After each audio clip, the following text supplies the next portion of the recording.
Bismillahirrahmanirrahim. Assalamu alaikum. This is Dr. Muhammad Meraj, Assistant Professor, Department of Finance and Economics, Muhammad Ali Jinnah University, Karachi. Today we are going to study microeconomics, and our today's topic is output and cost.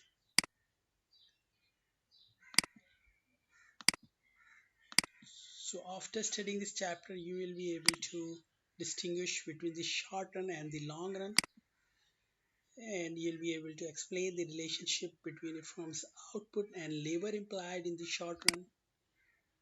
What is the relationship between a firm's output and cost in the short run and drive a firm's short run cost curves? And you'll also be able to explain the relationship between a firm's output and cost in the long run and drive a firm's long run average cost curves.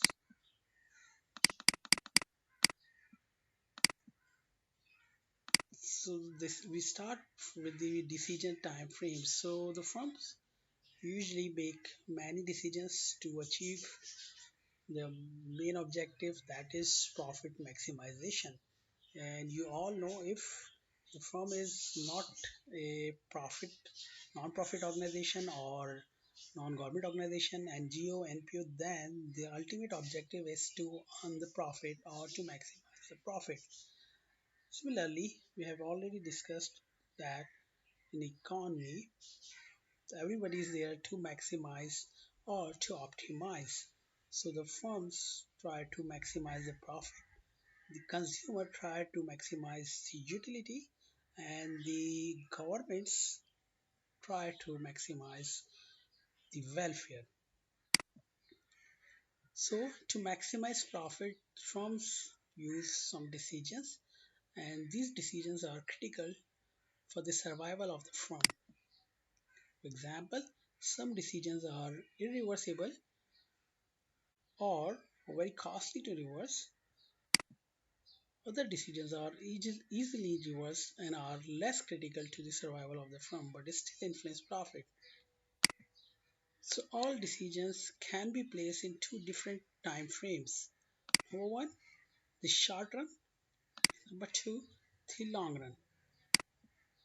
So what is the short run? So the short run is a time frame in which the quantity of at least one or more resources used in production is fixed. So we can say, if we have three or four factors of production: land, labor, capital, and entrepreneurship, so at least one factor of production must be fixed in the short run. For most firms, the capital called the firm's plant is fixed in the short run, and other resources used by the firm, such as labor, raw materials, and energy, can be changed in the short run. So it means they are not flexible because they can be changed in the short run. So in this case, so the only factor of production is firm's capital, that is fixed here, and here, that is plant. So short-run decisions are easily reversed. On the other hand, we are talking about the long run, and the long run is a time frame in which the quantities of all resources, including the plant size, can be varied. So the long run decisions are not easily reversed. And why? Because the sunk cost is associated with the long run decision making, and the sunk cost is a cost that is incurred by the firm and cannot be changed. If a firm's plant has no resale value, the amount paid for it is a sunk cost. So the sunk costs are irrelevant to a firm's decision making about the production or about the business. So the sunk cost is quite irrelevant here. So what are the short-run technology constants? So to increase output in the short run, a firm must increase the amount of labor employed. So three concepts describe the relationship between output and the quantity of labor employed. Number one, total product. Number two, margin product. Number three, average product.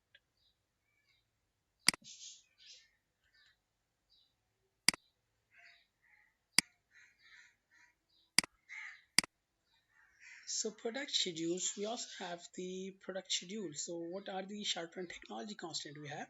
So we have total product, that is the total output produced in a given period, and the marginal product of labor is the change in the total product that result from a 1 unit increase in the quantity of labor employed, keeping other things constant or all other inputs remaining the same.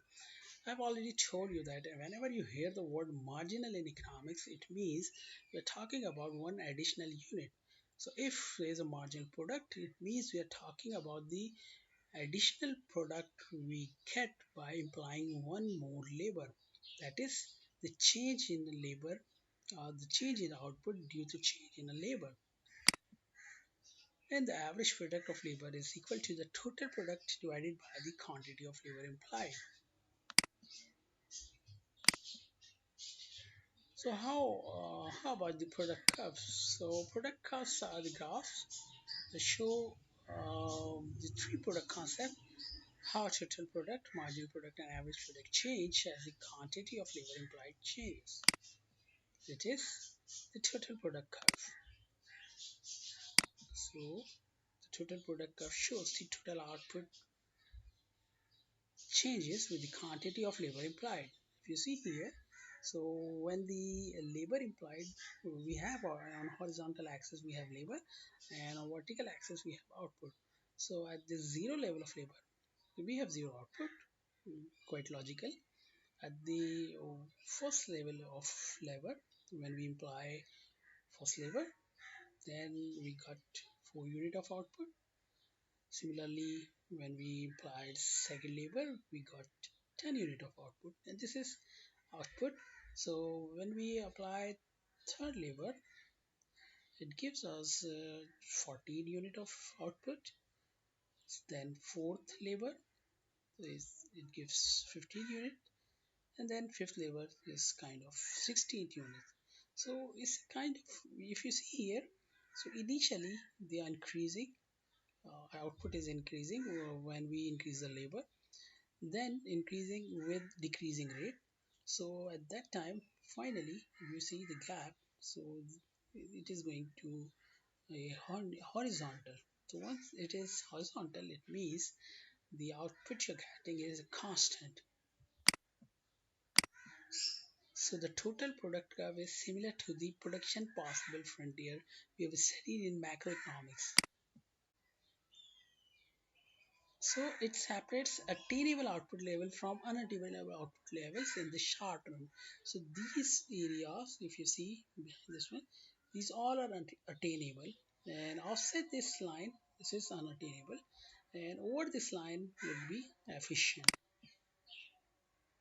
So as the marginal product curve, it shows the marginal product curve and how the marginal product curve leads to the total product. When we apply the first unit, so it gives us 4 unit of output. Then the second unit of labor gives us 6 unit of output, and the total product is 10 units. Then the third unit of output, third unit of labor gives 3 unit of output, this one, so on so forth. So this is our total product graph. So the height of each bar measures the marginal product of labor. For example, this is our marginal product, this one and this one. Because the changing, when we are changing 1 unit of labor, we are getting more output. This is our additional output from each additional unit of labor. The marginal product of third worker is 3 unit of output. So we can also stack, we can also make the graph in the form of stacks. So this is the first unit, this is the output from the first labor, then the output from the second labor, then the output is declining. So you, if you just draw the line, you can see this is downward. So first it increases, then decreases.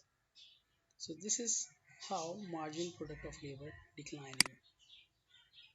So almost all production processes are like the one shown here and have increasing marginal returns initially, then diminishing marginal returns eventually.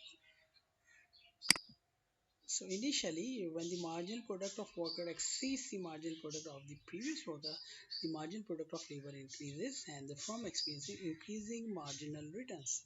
This phase, you can see this phase. Then diminishing marginal returns, when the marginal product of worker is less than the marginal product of the previous worker, the marginal product of labor decreases. Here you can see the declining trend. So the firms at that time, the firms experience diminishing marginal return. So why increasing marginal returns arise? Because of specialization and division of labor. Actually, the Adam Smith explains this thing in this famous book, The Wealth of Nation. So he gives a idea of division of labor and specialization. So marginal or diminishing marginal returns arise from the fact that implying additional unit of labor means each worker has less access to capital and less space in which to work. So diminished margins then are so pervasive that we are which it the state of law. So it is the law. So law of diminishing return states that as the firm uses more of a variable input with a given quantity of fixed inputs, the marginal product of variable input eventually diminishes.